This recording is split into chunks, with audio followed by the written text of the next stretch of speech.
E aí nós temos ali no versículo 1 até o versículo 3 a saudação, o prefácio, o início da carta.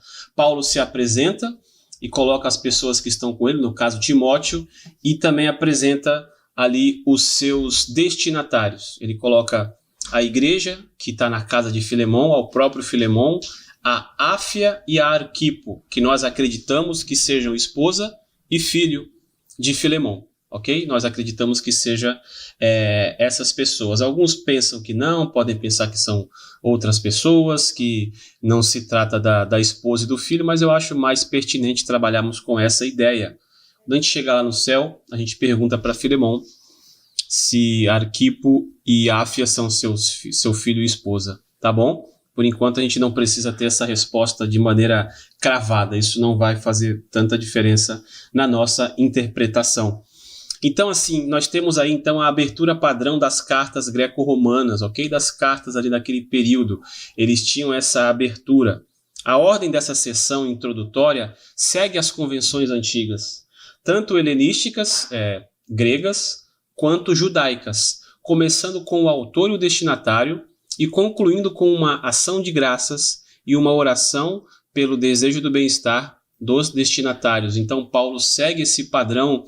Ele segue as normas ABNT da época, digamos assim, e escreve uma carta formal ao seu amigo Filemão para resolver uma questão.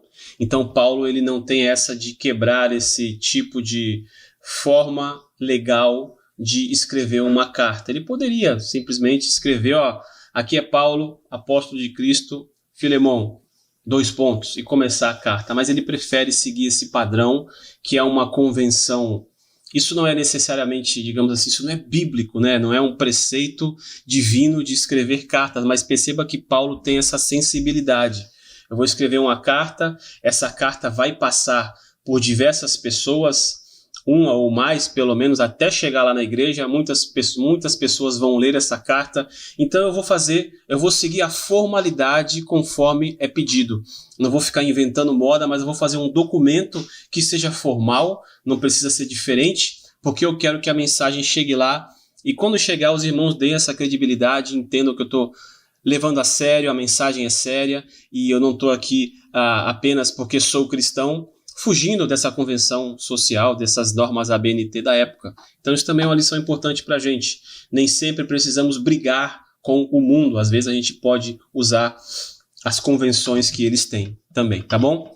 Então, nas cartas helenísticas, como eu falei, nas cartas gregas, essas características tendiam a ser superficiais e convencionais.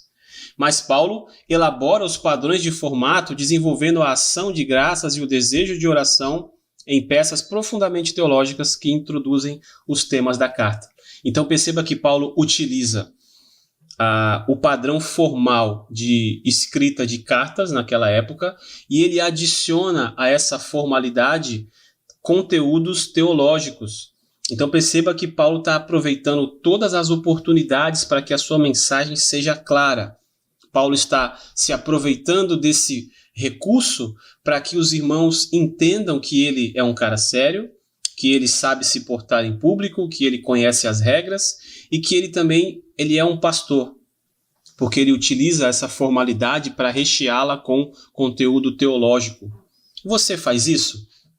Como que é o seu uso dos recursos mundanos hoje e com que intenção? E qual o recheio que você coloca neles? Você faz como Paulo fazia? Paulo, ele está utilizando um recurso do mundo para trazer uma mensagem do céu, vamos dizer assim.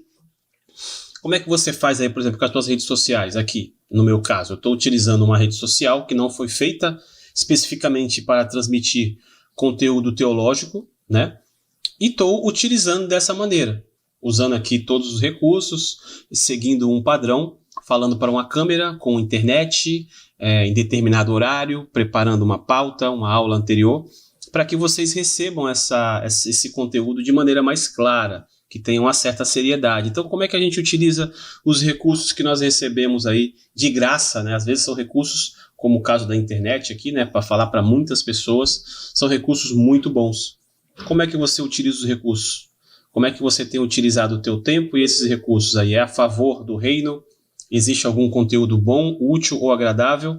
Ou é apenas firula? Ou é apenas você só entra para ver como é que é e depois você sai e vai ouvir piada, vai, enfim, fazer outras coisas? Como é que você utiliza esses recursos aí? Paulo tinha sabedoria em utilizar esses recursos para a glória de Deus. Espero que vocês também tenham isso em mente.